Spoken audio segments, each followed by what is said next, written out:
Candidates battling it out for those party endorsements, hoping it will help sway your vote when it comes time to hit the polls. Let's go ahead and check in with our Barrett Leone, tracking how this all shook out, including, Barrett, this surprising endorsement from Republicans. Yeah, that was an upset. Now, we do have endorsed candidates on both sides, but it doesn't mean that this is finalized just yet. It's not a done deal because several endorsed candidates are receiving challengers in the August primaries. So Kendall Qualls, he snagged the GOP endorsement for gubernatorial candidate, which was an upset over House Speaker Lisa Dameth. Dameth was expected to win, but throughout the night, there were irregularities in the voting totals. She originally said she would honor the party's choice, but now it's not clear if she will join others competing in that August primary, including Mike Lindell. Now, Lindell is running for governor for a third time and is expected to challenge Qualls in August, even without the endorsement. He urged his supporters to support Qualls after he was forced to drop out of the convention. Political science professor David Schultz says there's concern about electronic voting systems at the GOP convention, which added a layer of controversy. There seemed to be, by the end of the night, questions regarding whether or not the technology and the counting was really accurate. And so we walk out of that convention wondering what's going to happen next. Amy Klobuchar took the DFL endorsement for governor. She took the title shortly after she announced her running mate, Fergus Falls Mayor Ben Shire. Endorsed candidates for the U.S. Senate will also face challengers later this summer. GOP endorsed Adam Schwarzy, but he will face Michelle Tafoya. DFL endorsed Peggy Flanagan. She will face Angie Craig. Craig opted out of the convention altogether. Now, early voting for the GOP and DFL primaries begin in just a few weeks on June 26th. So we'll have to wait to see how this all shakes out. Right. Yeah. Again, this is the very start of the process here. Very long one. We got months to go. Barrett, thank you. Yeah. New this morning, an attempted carjacking in Crystal. Yeah, Brooklyn Park Police responded to this. They say it happened just before midnight. It was on Regent Avenue, right near the Crystal Airport. Officers say that the victim told them that the suspect came up from behind. Suspect then hit them with a handgun multiple times, attempted to steal their car.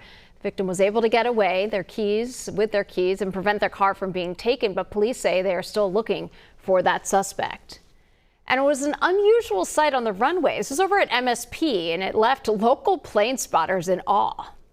All of a sudden, this area just got packed. And all of a sudden, I look at my phone, and there's a big 4-engine airplane coming in. He's a little excited. We're talking about this massive Airbus A380 on its way from Dubai to LA just yesterday, made an unexpected stop. This was for a medical emergency on board. So after that brief delay getting that person off board, the plane taxied back down the runway. There it goes, off for takeoff. The Airbus A380. It is the largest passenger plane in the world. It can carry up to more than 800 people, I should say. Oof. Let's take you over to the live desk now, where Maria Lisignoli is following more strikes from the U.S. against Iran. Maria? Yes, the Pentagon says the U.S. military conducted what it calls self-defense. These strikes on multiple drone radar and command sites in Iran over the weekend. The Defense Department says it was a response to aggressive Iranian actions, including the shoot-down of a U.S. drone operating over international waters. President Trump told Fox News over the weekend he's in no hurry to make a deal, as a tentative peace agreement with Iran awaits his approval. A source with knowledge of the negotiations tells CBS News the president made significant changes to the proposal related to the removal of highly enriched uranium and the Strait of Hormuz. It will be a open strait, a toll-free strait that the entire world can use, which is the way that it should be. We're close to a very good deal, and if we can make it good, otherwise we just start up with the Department of War. Sunday, Iran's foreign minister acknowledged that talks between the two sides are ongoing, and Tehran's lead negotiator also says any deal must secure the rights of the Iranian nation. And so it continues. Maria Lisignoli from the live desk. Maria, thank you. Let's get a check of your gas prices this Monday morning. You may have noticed things are coming down a bit. Nationally, the average $4.32. Here in Minnesota up at $4.13. That's still up, though, from last month's price of $4.02 a gallon. Clashes continue in Newark, New Jersey. This is between protesters and police outside of an ICE detention facility, and the mayor imposed a partial curfew over the weekend. Well, just minutes after that curfew went into effect last night, police started enforcing it with riot gears and officers on horseback as well. The curfew zone stretches for a half-mile radius around that ICE detention facility, and it comes after more than a week of intense protests and clashes between the police. They did become violent at times. Immigration advocates say detainees have held a week-long hunger strike over poor living conditions. DHS denies those claims and says, quote, false smears are inciting violent riots outside the facility. New Jersey's governor says agitators are taking focus away from those inside the facility. I will ensure public safety, and I refuse to give ICE an excuse to surge into our communities. That would make the situation more dangerous and put more New Jerseyans at risk. Meanwhile, family visitations are resuming at the facility after they were suspended. Minnesotans are being recognized for their roles during the ICE surge here in the Twin Cities.